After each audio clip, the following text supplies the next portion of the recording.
Holder theorem क्या बोलता है कि अगर कोई हम लोगों का जी एक फाइनाइट ग्रुप है ना, तो उसका जो 2 कंपोज़िशन सीरीज़ बनेगा ना, वो इक्विवेलेंट होगा। एज़ लाइक इक्विवेलेंट मतलब इक्वल समझ लीजिए, ठीक है?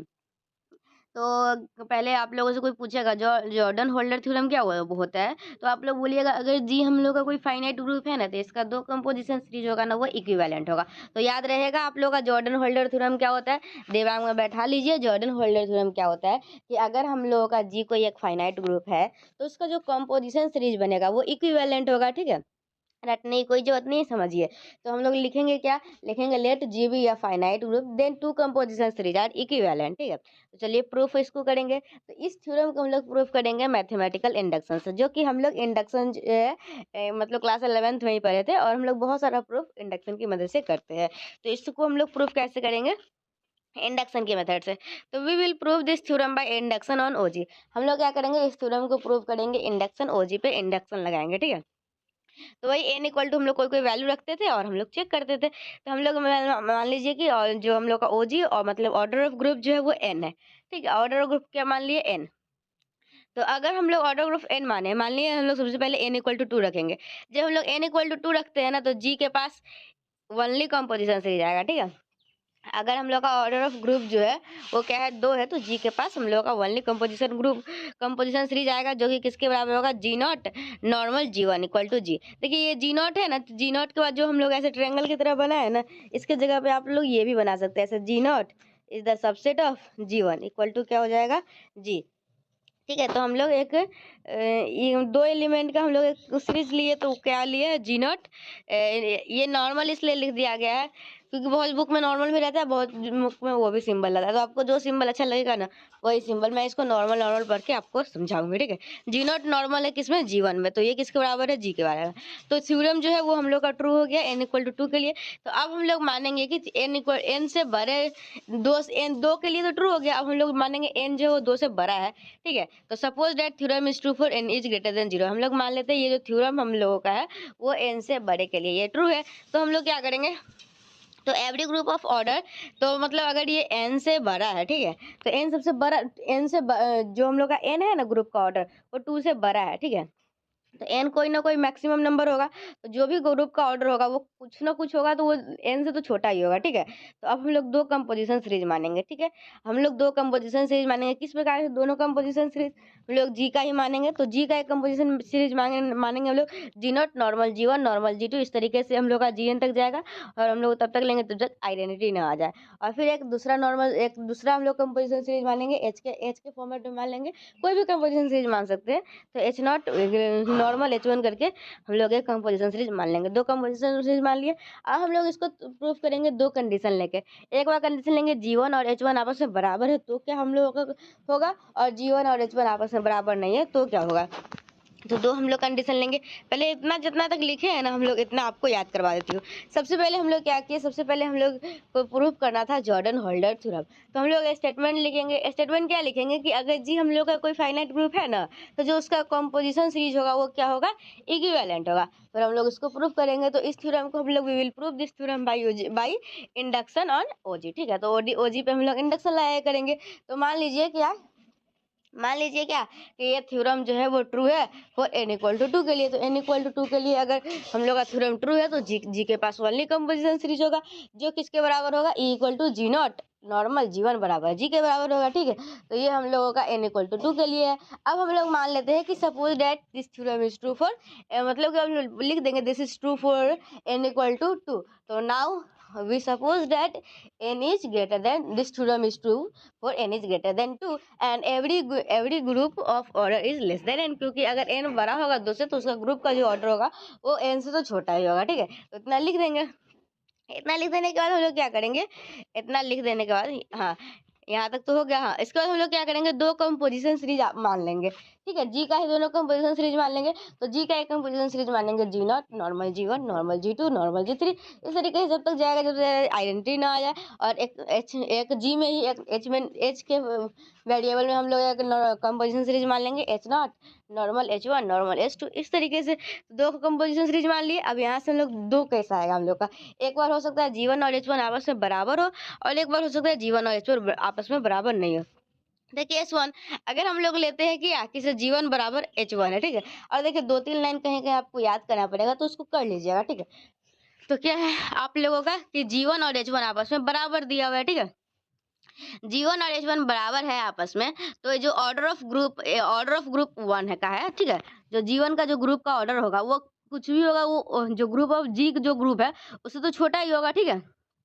तो order of group 1 is less than order of group G। तो bye induction hypothesis the two composition series, तो इंडक्शन हाइपोथेसिस से क्या करेंगे, अब हम लोग दो कंपोजिशन सीरीज और मानेंगे। पहले G में कंपोजिशन सीरीज माने हैं, ठीक है? उस टाइम G में कंपोजिशन सीरीज माने हैं ना, अब हम लोग G1 में कंपोजिशन सीरीज मानेंगे। तो G में हम लोग कंपोजिशन सीरीज माने हैं तो हम लोग वहां से कहाँ से लिखे थे, G नॉट नॉर्मल G1 से लिखे थे, ठीक है? G नॉट G के बराबर ही होता है, इस बात का ध्यान रखिएगा, ठीक है? तो हम लोग जीवन में मानेंगे तो जीवन से स्टार्ट करेंगे। तो जीवन नॉर्मल G2 इस तरीके से, और H1 में मानेंगे तो H1 नॉर्मल H2 इस तरीके से जाते जाएगा। तो ये दोनों जो हम लोग है, ये दोनों हम लोग का इक्विवेलेंट है। ये सोच करता है क्या, दिस सोच दैट 1 एंड 2 आर इक्विवेलेंट। तो हम लोग को यहाँ से क्या दिखाता है, जैसे 1 और 2 जो हम लोग दो कंपोजिशन सीरीज माने हैं वो इक्विवेलेंट है। कब, जब हम लोग G1 और H1 आपस में बराबर लिए तो। अब हम लोग जब G1 और H1 बराबर नहीं लेंगे ना, तो क्या है वो ध्यान से समझिए। बस समझने वाला यहीं पे थोड़ा सा पार्ट है, नहीं तो वहां तक बहुत ही सिंपल था। क्या था मैं एक बार फिर से आपको बताती हूँ। मतलब आज हम लोग जॉर्डन होल्डर थ्योरम को अच्छे से समझ ही लेंगे, ठीक है? तो जॉर्डन होल्डर थ्योरम में क्या बोलता है, आप लोगों का जॉर्डन होल्डर थ्योरम में सबसे पहले हम लोग स्टेटमेंट लिखेंगे, और स्टेटमेंट में क्या लिखेंगे कि let G be a finite group. क्या लिखेंगे, let G be a finite group, then the two composition series are equivalent. ठीक है, हम लोग का G कोई फाइनाइट ग्रुप है तो उसका जो कंपोजिशन सीरीज होगा वो इक्विवेलेंट होगा। फिर हम लोग इसको प्रूव करेंगे, तो we will prove this theorem by using induction on OG। हम लोग OG पे, ऑर्डर ऑफ ग्रुप पे इंडक्शन लगा के इसको प्रूव करेंगे। तो हम लोग क्या करेंगे, सबसे पहले हम लोग मान लेंगे क्या, किसे, ये जो थ्योरम है ना वो, मतलब मान लेंगे ऑर्डर ऑफ ग्रुप जो है वो n के बराबर है। तो हम लोग पैसा पहले कंडीशन लेंगे n इक्वल टू 2 लेंगे। n इक्वल टू 2 लेंगे तो G के पास ओनली कंपोजिशन सीरीज होगा, और उसका वो जो है E जो बराबर होगा किसके बराबर होगा, G नॉट नॉर्मल G1 बराबर G के होगा। तो हम लोग का यहाँ से क्या आया कि थ्योरम जो है वो ट्रू है फॉर n इक्वल टू 2। अब we will prove this theorem for n is greater than 2। तो अगर if n is greater than 2 मतलब order of group is greater than 2, then every group of order is less than n। ठीक है, order का जो भी group होगा वो n से छोटा होगा। ठीक है, तो यहाँ तक हम लोग लिख लेंगे। फिर हम लोग क्या करेंगे, let us consider two composition series in G। तो G इक्वल टू एक कंपोजिशन सीरीज मानेंगे, G not normal G1 normal G2 equal to, जब तक जाएगा आगे बढ़ते रहेगा तब तक आइडेंटिटी के बराबर ना आ जाए।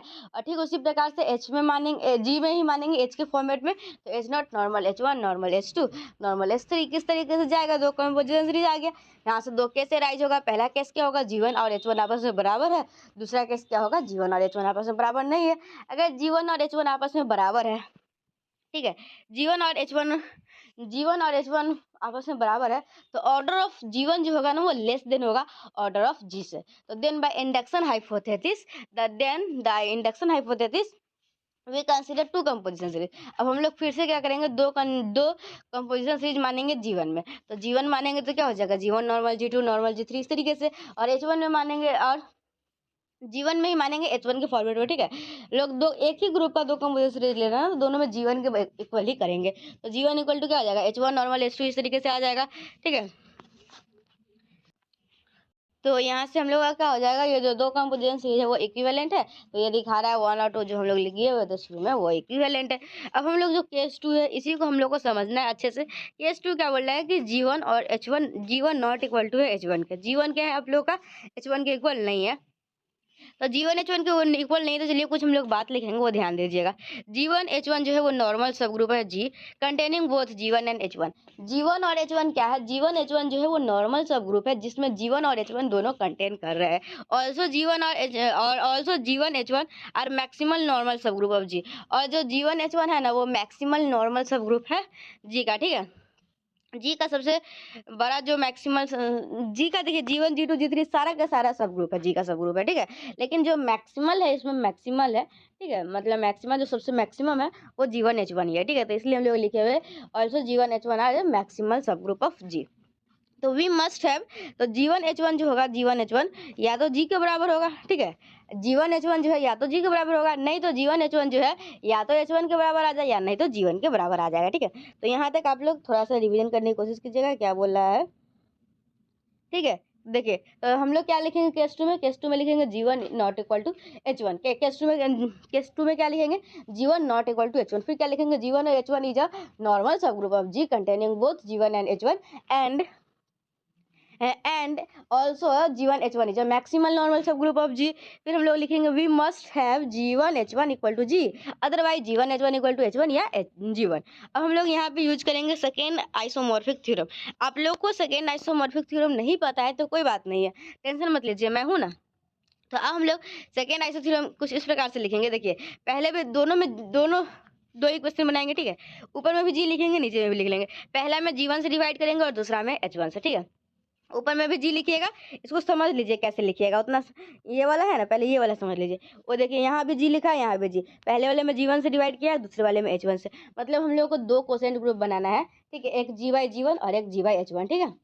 दो कोसेंट ग्रुप बनाएंगे, ठीक है। और देखिए जो नॉर्मल होता है ना वही नीचे में जाता है, तो वो भी बात आप लोग याद रखिएगा। हम लोग यहाँ पे क्या देखें, G1H1 इज अ नॉर्मल सब ग्रुप, मतलब G1H1 ही नीचे में जाएगा, ठीक है। तो G इक्वल टू था हम लोग का तो G/G1 और G/H1, ऐसे करके हम लोग दो इक्वेशन बनाएंगे। तो चलिए G/G1 है ना, क्या है आप लोगों का G/G1 है, तो उसको हम लोग पता है क्या लिख सकते हैं, उसको हम लोग लिख सकते हैं G/G1 है तो इसको हम लोग लिख सकते हैं। देखिए G1H1, देखिए नीचे में क्या है आप लोगों का है G1, नीचे में आप लोगों का क्या है G1, तो हम लोग नीचे में जो है ना उसे स्टार्ट करेंगे, तो G1H1 लिखेंगे। क्या लिखेंगे, G1H1। सेकंड में ध्यान से देखिए क्या करना है आप लोग को, मैं एक्सप्लेन कर रही हूँ, एक्सप्लेन क्या कर रही हूँ, बस लिखने का तरीका बता रही हूँ। नीचे में G1 है तो ऊपर में G1 से स्टार्ट कीजिएगा। क्या लिखिएगा, G1H1, क्या लिखिएगा आप लोग G1H1, और इसमें नीचे में H1 है तो इसमें लिखिएगा H1 G1। समझ में आया कैसे लिखना है, जी बिल्कुल आया। क्या करना है आपको कि यहाँ पे सबसे पहले G/G1 और G/H1 निकालना है, ठीक है। यहाँ G1 नीचे में है तो G1 से स्टार्ट करेंगे, G1H1 लिखेंगे। यहाँ नीचे में H1 है तो यहाँ क्या लिखेंगे, H1 G1, ठीक, कोई दिक्कत नहीं है। अब क्या हो गया हम लोग का G1H1, ठीक है। बट्टे में G1 लिखा हुआ है तो उसको छोड़ देंगे, और नीचे वाले में भी इक्वेशन में बट्टे में जो लिखा हुआ है उसको छोड़ देंगे। ये आइसोमॉर्फिक होगा, किसका आइसोमॉर्फिक होगा, सेकेंड वाले का। मतलब G1H1 है यहाँ पे तो यहाँ H1 सिर्फ लिखिएगा, यहाँ H1 G1 है तो यहाँ पे सिर्फ G1 लिखिएगा, और नीचे में क्या लिखिएगा, दोनों का इंटरसेक्शन, G1 और H1 का इंटरसेक्शन दोनों में लिख लीजिएगा, ठीक है। तो अब G1 इंटरसेक्शन H1 है ना, उसको K2 मान लीजिए। तो हम लोग का पहला क्या आ जाएगा, G/G1 जो है वो इक्विवेलेंट है किसके, H1/K2 के। किसके इक्विवेलेंट है, H1/K2 के, ठीक है। और जो हम लोग का G/H1 है वो इक्विवेलेंट है G1/K2 के, ठीक है। तो ये हम लोग का दो सेकेंड आइसोमॉर्फिक थ्योरम से हम लोग का G/G1 और G/H1 आ गया। ये G/G1 और G/H1 जो है वो आप लोग का क्या है, सिंपल है, ठीक है। अब सिंपल क्या है, क्या होता है इसका भी कंडीशन है, लेकिन उतना ध्यान नहीं दीजिए आप लोग, बस इतना ही देखिए कि हम लोग अभी क्या कर रहे हैं, G1 not equal to H1 का केस लेके चल रहा है। उसमें हम लोग सेकेंड आइसोमॉर्फिक थ्योरम का यूज किया है। सेकेंड आइसोमॉर्फिक थ्योरम के बारे में ज़्यादा कुछ तो नहीं जानते, लेकिन हाँ हम लोग को G/G1 और G/H1 कैसे बनाएंगे वो मुझे सिखा दिया गया, तो हम लोग उसी तरीके से सिखा के उसी तरह से लिख लेंगे। उसके बाद क्या लिख देंगे कि G1H1 जो है वो आप लोग का सिंपल है, ठीक है। इसके बाद क्या करेंगे, इसके बाद सिर्फ G/G1 और G/H1 हम लोग सिंपल दिखाए, ठीक इसी प्रकार से और भी हम लोगों का उसमें जितना भी कोसेंट ग्रुप बन सकता है वो सारे के सारे को हम लोग क्या करेंगे, सिंपल दिखाएंगे। तो अब बस लिख देना है द ग्रुप जो H1/H1K2 है, ठीक है। क्या है आप लोग का H1K2 और G1K2, ठीक है। G उस समय पहले G लिए थे तो G/G1 और G/G1 और G/H1 दिखाए। अब हम लोग का उसके बाद हम लोग का क्या था, H1 G1 दो का जैसे माने थे ना, G1 H1 दो, मतलब कि दो एलिमेंट आगे गया था हम लोग का। G के बाद हम लोग का क्या था, G1 H1, तो यहाँ से हम लोग H1/K2, ठीक है, और G/K2 हम लोग G/K2 करेंगे, G1/K2, ये भी हम लोग का सिंपल हो जाएगा। अब हम लोग क्या करेंगे, एक हम लोग K2 कंपोजिशन सीरीज मानेंगे। क्या करेंगे हम लोग, K2 कंपोजिशन सीरीज मानेंगे, जो कि क्या हो जाएगा, K2 normal K3 normal K4 इस तरीके जाते जाएगा, और ये जब तक जाएगा जब तक ई ना आ जाए। तो हम लोग का जो यहाँ पे सीरीज हम लोग कंबाइन करके लिखेंगे, तो ये क्या हो जाएगा, G जो है नॉर्मल है G1 में, और ये हम लोग का K2 नॉर्मल K3 इस तरीके से जाएगा, इक्वेशन 3 मान लेंगे। ठीक उसी प्रकार से H वाला जो था उसको भी ले लेंगे, G नॉर्मल H1, और फिर हम लोग का वही K2 K3 आगे तक तक जाता जाएगा। और यहाँ से 3 और 4 दो हम लोग क्या करेंगे, दो हम लोग कंपोजिशन सीरीज के में मान लिए हैं। फिर हम लोग क्या लिखेंगे, are both composition series of G, और दो हम लोग जी में कंपोजिशन सीरीज मान लिए, ठीक है। तो यहाँ से हम लोग लिख देंगे 1 और 3 जो है वो दोनों इक्विवेलेंट है, 1 3 इक्विवेलेंट है, 1 4 इक्विवेलेंट है, ठीक है। 1 और 3 इक्विवेलेंट है, 1 4 इक्विवेलेंट है, तो 3 4 भी आपस में हम लोग इक्विवेलेंट हो जाएगा। तो इस केस में हम लोग क्या करेंगे, इस केस में हम लोग कोसेंट ग्रुप फॉर्म करेंगे, ठीक है। क्या करेंगे, हम लोग कोसेंट ग्रुप फॉर्म करेंगे।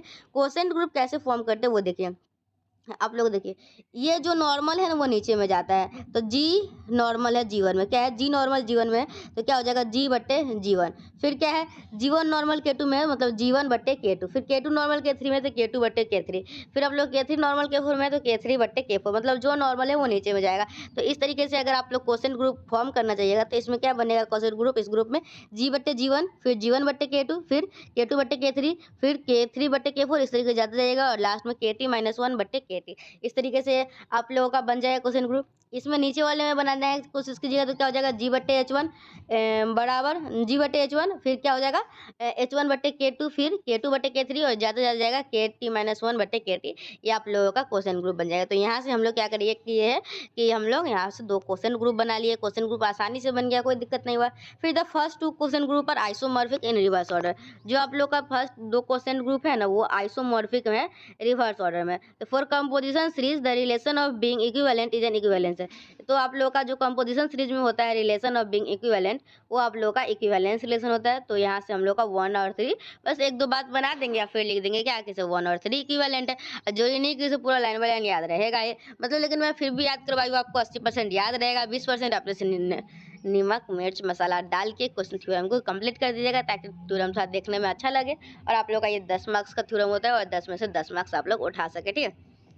तो आज की वीडियो में मैं आप लोगों को, मतलब कि ऐसे तो मैं वन शॉट वीडियो बना रही हूँ जिसमें पूरा आप लोग का यूनिट 1 पूरा कवर करवाऊंगी, लेकिन ये इंपॉर्टेंट थ्योरम है तो इसके लिए मैं एक अलग वीडियो भी इसको जॉर्डन होल्डर थ्योरम को देने वाली हूँ। तो ये आप लोगों का जॉर्डन होल्डर थ्योरम का वीडियो है, ठीक है। चलिए, जॉर्डन होल्डर थ्योरम अच्छे से समझ गए, कोई दिक्कत नहीं, एक बार देख लीजिए फिर से।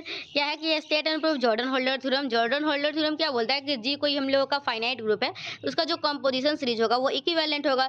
इसको प्रूव करेंगे हम लोग बाय इंडक्शन। अगर ऑर्डर ऑफ ग्रुप हम लोग का n के बराबर है, n अगर 2 के बराबर लेते हैं तो जी के पास ओनली कंपोजिशन सीरीज होगा जो कि इसके बराबर होगा। तो theorem is true for n equal to two. अब क्या करेंगे, suppose that theorem is true for n is greater than 2 and every group of order less than n। तो दो कंपोजिशन सीरीज मानेंगे, दो केस मानेंगे, उसके बाद जीवन h1 बराबर है, जीवन h1 बराबर नहीं है, जीवन h1 बराबर है, तो क्या होगा हम लोग का, फिर जीवन और h1 बराबर नहीं है, तो हम लोग का सेकंड आइसोमॉर्फिक थ्योरम का सहारा लेना होगा। सेकंड आइसोमॉर्फिक थ्योरम हम लोग को नहीं जानते हैं, लेकिन फिर भी मैं आप लोगों को कैसे लिखते हैं वो बता दें। यहाँ से सिंपल हम लोग प्रूफ करेंगे, फिर हम लोग एक नया कंपोजिशन सीरीज मानेंगे K2 में, और फिर उसको कंबाइन करके 3 4 लिखेंगे। फिर 1 और 3 इक्विवेलेंट है, 1 और 4 इक्विवेलेंट है, तो 3 4 भी आपस में इक्विवेलेंट हो जाएगा। फिर हम लोग क्वेश्चन ग्रुप फॉर्म करेंगे। फिर हम लोग का जो हम लोग का क्वेश्चन ग्रुप है वो हम लोग का आइसोमॉर्फिक है रिवर्स ऑर्डर में, तो हम लोग यहाँ से लिख देंगे कि ये सब हम लोग का इक्विवेलेंट है। तो बस हो गया, 2 4 लाइन बात बना देंगे, बात खत्म। तो इस तरीके से मैं आपको क्या बताएं, इस तरीके से मैं आपको जॉर्डन होल्डर थ्योरम बताएं। अब चलिए नेक्स्ट देखेंगे।